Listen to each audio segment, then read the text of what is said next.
आणि या करताच आपल्याला हा प्रयत्न करायचा आहे. काकड्यामध्ये ते प्रमाण दिलंय. वेळ संपली आपली, कारण की काही मर्यादा आहे त्याला. काही थोडा बहुत लाग पाठ, दरा भक्तिभाव करा बळकट, तन मन ध्यान लावून द्या नीट, जरी करणे किंवा तरी करणे असेल शेवट गा. काय मोठी गंमत आहे. शेवट गोड करायचा असेल तर त्याला काय करावं लागेल? काही लोक मरताना म्हाताऱ्याला म्हणतात राम म्हणा, घरातले बसलेले. आता त्यानं आयुष्यभर फक्त कंदुऱ्याच पाहिल्या. राम कसा म्हणीन हो? कसा म्हणीन राम? राम म्हणण्यासाठी आयुष्य रामरूप झालं पाहिजे. म्हणून अंतकाळी ज्याच्या नाम आले मुखा, याकरता मला बोलावं लागलं. असं नाही, मी विसरलो नाही. अंतकाळाच्या मुखाला नाम येण्यासाठी आयुष्यभर नामस्मरण करावं लागेल. कारण की काळाचा भरोसा नाही, याच्यावर वेगळं चिंतन होईल. आपण आता गोड शब्दच पाहणार. शेवट एखादा सुख शब्दाचा अर्थ असा आहे, लोकाला सुखाचा अर्थच कळला नाही. नातू झाला म्हणजे मी सुखी झालो, नाही बाबा. घर बांधलं म्हणजे मी सुखी झालो, जमीन घेतली म्हणजे सुखी झालो. ह्या सगळ्या सुखाच्या फक्त नाम निर्देश आहे. ओरिजिनल सुख नाहीच, बिलकुल नाही, अजिबात नाही. ही कथा मांडायला वेळ नाही, ही अवंतर विषय. जरा पुढे बोलतो मी.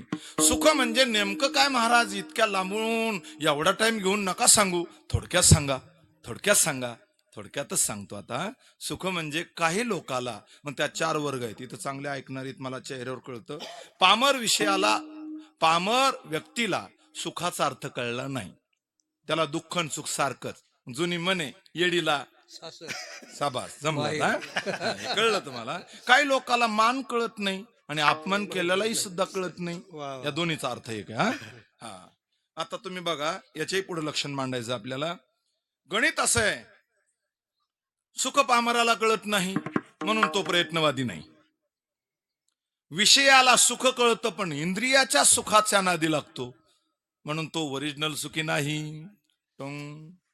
असं पुढं त्याच्या पुढचं लक्षण सांगतो तुम्हाला.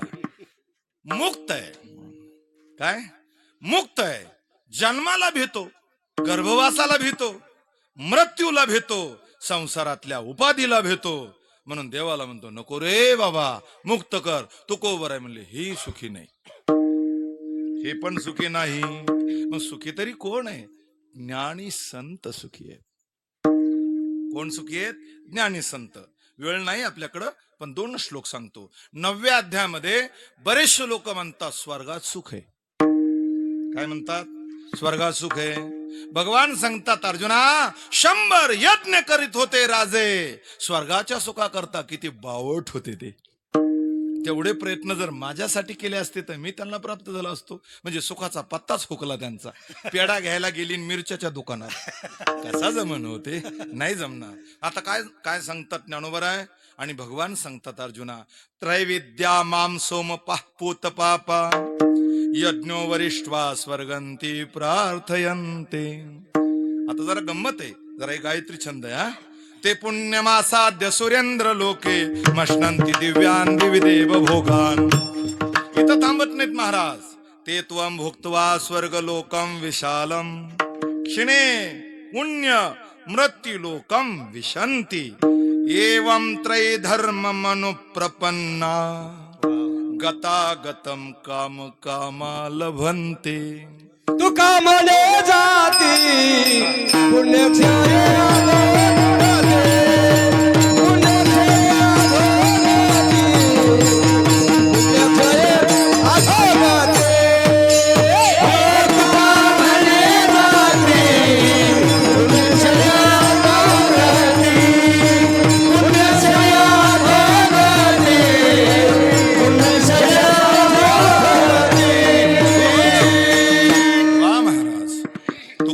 जाती पुण्य क्षय अधोगती. ययाती राजाचं चरित्र प्रसन्न आहे, अत्यंत असणार सुंदर आहे. एवढा विषय नाही. ज्ञानोबारायनं या 2 श्लोकावर एवढी मोठी रचना केली. 4 ओव्या सांगतो. कमी नका करून माऊली, थोडस ठेवा. त्यांना वाटलं आता उशीर व्हायला लागला, लक्षात घ्या. गंमत अशी आहे, ज्ञानोबाराय सांगतात, अज्ञानी येतो की स्वर्गाच्या मार्गाने जातो. स्वर्गातल्या सुखाचं अदुगर वर्णन केलंय. मग तिथं काय काय ह्या भानगडी आपल्याला बोलायच्या नाही. तिथं सगळं आहे, पण ते कुठपर्यंत आहे? मग तया पुण्याची पावटी सरे, हेच प्रमाणे आता महाराजांनी दिलेलं हा. तुकोबरायांनी त्याच भाषांतर अभंगात केले. जरा गंमत बघा. मग तया पुण्याची पावटी सरे, सवेची इंद्रपणाची उटी उतरे, येऊ लागती माघारे मृत्यू लोका. पण कसा येतो? मृत्यू लोकातलं उदाहरण दिलं. जैसा व्यशा भोगी कवडा वेचे. बापरे, काय मोठी गंमत आहे. मग दारचे पुणे तेचे, तैसे लाजीरवाणे दीक्षिताचे. काय सांगू म्हणतात ज्ञानोबराय. अशी त्याची अवस्था होती. म्हणजे स्वर्गाचं सुख टिंब टिंब या लाईनीत बसवलं. विठ्ठला विठ्ठला.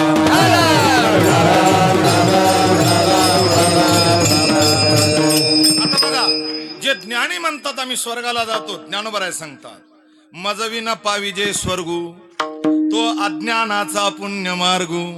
ज्ञानी उपसर्गू हानी म्हणती. काय म्हणतात ज्ञानोबराय? अहो हे सुद्धा अज्ञानी आहेत. स्वर्गात जाणे हे सांडी. दुसरी एक ओवी तशीच. वेळ कमी आहे, तर पुढे बोलायचं आपल्याला. ज्ञानोबराय तिसऱ्या ओवीत सांगतात काही लोक असेत, अर्जुना वेद विधी जरी झाला, वेदाचा अभ्यास करणारा जरी झाला, माते जाणता वाया गेला, कणू सांडोन उपनीला कोंडा जायचा. मग ज्ञानोबराय सांगतात हे कोंडा सांडून कण सांडून कोंडा घेतात म्हणजे भुसकट, हे सुद्धा अज्ञानी ठरले. पुण्यच कशाला म्हणावं आणि पाप कशाला म्हणावं हा भाग वेगळा आहे. पण पुण्यानं स्वर्गात गेला म्हणजे सुख आहे का? नाही. सत्यलोकात गेला म्हणजे सुख आहे का? नाही. अहो कुठं सुख नाही. सुख म्हणजेच काय हेच कळलं नाही. प्रमाणामुळे इतकं लांबून यावं लागलं. सुख म्हणजे देव, देव म्हणजे सुख, सुख म्हणजेच गोडी. गोड शब्दाचा अर्थ सुख आहे. आता तुकोबरायला मरणच नव्हतं, ते म्हणतात शेवट भला. ही मोठी चिंता आहे ना. ज्ञानोबरायला मरण नाही, गोरोबा काकाला मरण नाही, सावता महाराजांना मरण नाही, सेना महाराजांना, संतांना मरणच नाही. मरण हा शब्द कोशातच नाही. मरण हा फक्त जोपर्यंत वासना तोपर्यंत आहे. कोणाला मरण आहे? इच्छा मरणी भीष्माचार्यांना. म्हणजे उत्तरायणाची वाट पाहत होते. येडेत तुम्ही. उत्तरायण त्यांच्या खिशात होतं, त्यांना काही गरज नव्हती. मरणच नाही. मरणाच्या भानगडीच कसल्या? मरण माझे मरून गेले मज केले अमर, मरणाआधी सुटली काया अमरहा अमरहा. या गोष्टी काय नुसत्या कीर्तनातच गप्पा मारायच्यात का? विठ्ठला विठ्ठला. गोड या शब्दाचा अर्थ असा आहे, गोडे गोड जीवच झाला. देव तिळी आला. मग देव तिळी आला, तिळ गोड आहे, त्याच्यात पुन्हा गुळ आहे, त्याचे लाडू तयार केले. तोंडाला पाणी सुटून देऊ नका. असे गुळाचे लाडू, तिळाचे लाडू, ते कसे येत? गोड आहेत. तिळ कसा आहे तर गोड आहे. तिळ हा सार आहे, त्याचं टर्पल सुद्धा त्या तिळाच्या बीजाचं वायाला जात नाही. जरा गंमत आहे, तिळच का घेतला याच्यावर पुन्हा संक्रांतीला बघू आपण. तुम्हाला म्हणत नाही मी तारीख द्या म्हणून, माझ्या अगोदरच गेलेले आहेत. विठ्ठल.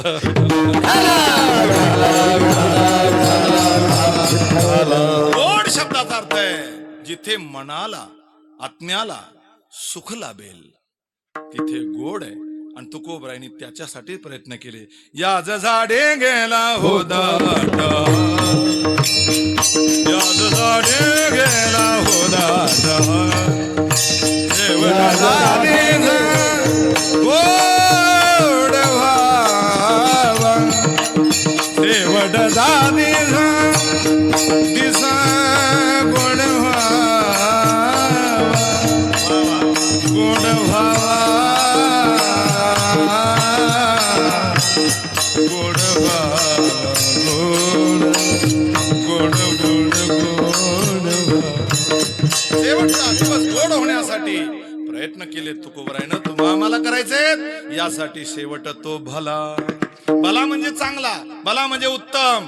माझा बहु गोड झाला, थोडा नाही. त्याचं प्रतीक उत्तर काय? प्रश्न तर केलाय, उत्तर कळलं पाहिजे. आलो निजाचा माहेरा, आलो निजाचा माहेरा, आलो निजाचा माहेरा, आलो निजाचा माहेरा.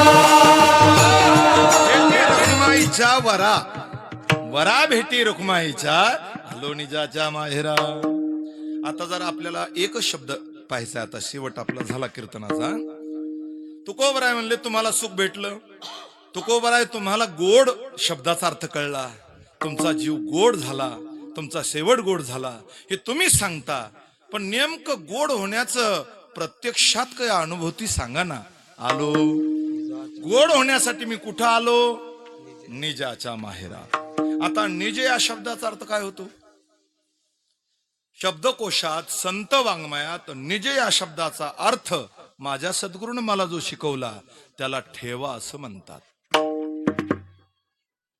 ठेवा, ठेवण्याची जागा जिथं ठेवा आहे, निज ठेवा. मग तो ठेवा कुठे? तर कलियुगामध्ये तो ठेवा पंढरपूरला आहे. पंढरपूर हे त्याचं राहण्याचं ठिकाण आहे. आलो म्हणजे पंढरपूरला. निजाच्या म्हणजे जो जगाचा ठेवा आहे, निज म्हणजे ठेवा. आलो निजाच्या माहेरा, सुखाच्या माहेराला आलो. काय मोठी गंमत आहे. भेटे रखुमाईच्या वरा. जीवनात येऊन भगवंताची भक्ती करणं, आई वडिलांची सेवा करणं सगळ्यात मोठं ध्येय आहे. जाता जाता कळकळीने सांगतो, आई वडिलांसारखं दैवत या विश्वामध्ये नाही. जगाच्या मालकाला गोकुळाहून पंढरपूरला यावं लागलं हे माता पित्याच्या सेवेच्या ऋणामुळं. जरा लक्षात घ्या. आई वडिलांचं जे पुण्य आहे त्यांनी दिलेला आशीर्वाद आहे ना, तो कधीच संपत नाही. ज्या पुत्रानं माय बापाची सेवा केली ना आणि त्या आई वडिलांना त्याला डोळे भरून आशीर्वाद दिला ना, त्याला आयुष्यात कमी पडत नाही. नाही पडत. त्याला बरडाची जमीन भेटू द्या वाटून, त्याला भेंड्याच्या भीतीचं पडकं माळद असू द्या, पण माय बापाच्या आशीर्वादानं तो अगदी सुखीच राहणार आणि श्रीमंतच होणार. बंगल्यात राहणारा असेल आणि माय बाप तळतळून मरत असतील तर पुढचं नाही बोललेलं बरं राहील. त्याच्यासारखा वंशात कलंकी पुत्रच नाही. आई वडिलांची किंमत कळू द्या. मायबाप गेले की सगळं संपलं. बाप म्हणजे पिता छत्र आहे आणि आई म्हणजे माया, मायेचा सागर आहे. अनेक बोलता येईल प्रमाण आहेत, उदाहरण आहेत, अनेक असे असणारे दृष्टांत दिलेत. म्हणून काय सांगूया, मातोश्रीचं भाग्य. कपाळाला कुंकू आहे मरण एवढं सोपं नाही ना. हे भाग्य आहे. हा, लक्षात घ्या. बरोबर आहे ना मी बोलतोय ते? नाकामध्ये नथ, गळ्यात मणिमंगळ सूत्र, पायात जोडवे, हळदी कुंकवाचा मळवट, हळदी कुंकाचे सडे टाकलेले. शास्त्रानं वर्णन केलंय, मरतात तर सगळेच, पण काही मरण्याची लक्षण आहेत. शूर ओळखावा रणी, साधू ओळखावा मरणी. मरण लय महत्वाचं आहे, लय महत्वाचं आहे. आपल्या जीवनात मुख्य केंद्र आहे. आणि ती माता चारीधाम यात्रा केली हो. गंगासागर तर थेट अगदी बद्रिका आश्रम आणि बद्री केदारनाथ ह्या सगळ्या चारीधाम यात्रा एक वेळेस नाही 2 वेळेस मला सांगितलं आसाराम महाराजांनी. आणि ही मातोश्री आपल्या मुलाला, आपल्या कुटुंबाला, आपल्या पतीची सेवा आणि पती असताना देह ठेवणं याला सौभाग्याचं लक्षण. अखंड सुवासीन म्हणून, अखंड सुवासीन म्हणून त्या कायमस्वरूपी राहिल्या. अशाच मरण म्हणजे हे उत्तम मरण आहे. तुका म्हणे का मरणची सरे, उत्तम जीवरे कीर्ती मागे.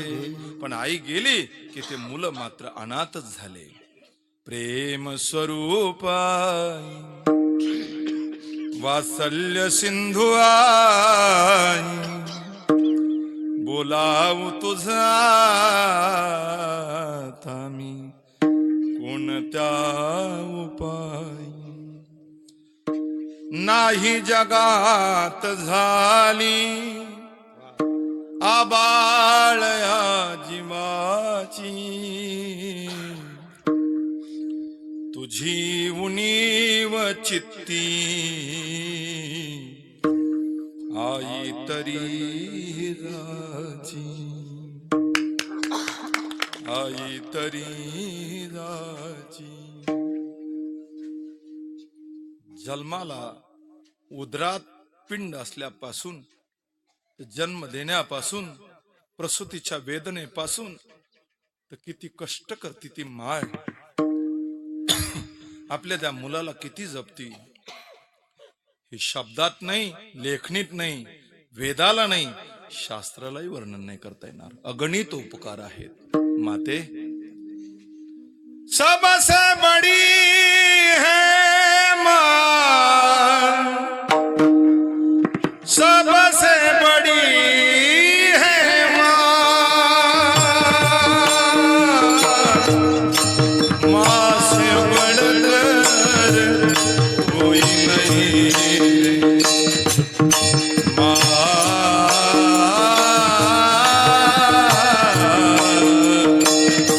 या विश्वामध्ये आईपेक्षा कुणीही मोठं नाही, कुणीही मोठं नाही.